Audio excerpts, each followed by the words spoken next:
I accidentally attended a stranger's funeral, and it got weird. I was on my way to a friend's wedding, dressed in a sharp suit, clutching a gift, and running slightly late. The venue was a fancy banquet hall that apparently hosted multiple events at the same time.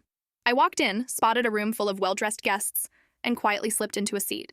People were whispering softly, some dabbing their eyes with tissues. Weddings really are emotional, I thought, admiring the decor. Then a slideshow began, photos of an elderly man laughing with family, posing with friends, smiling through decades of memories. It took me way too long to realize this wasn't a wedding. It was a funeral. At that point, I should have left. But my socially awkward brain decided bolting would draw more attention than staying put, so I sat there, frozen, nodding along like I belonged. Then things got worse. A woman beside me, his daughter, I later learned, leaned over and whispered, "Thank you for coming. Dad talked about you often." What? My stomach dropped. Should I confess? Ask who she thought I was? Instead, my traitorous mouth said, "Of course. He was a great man." Turns out the deceased was a beloved local businessman who mentored dozens of young professionals.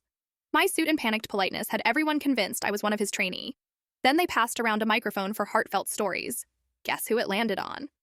I stood up, cold sweat forming, and choked out. He always said, "Do what you love and you'll never work a day in your life." The room erupted in nods. Someone murmured, "Classic him." He probably never said that. After 45 agonizing minutes, I finally escaped.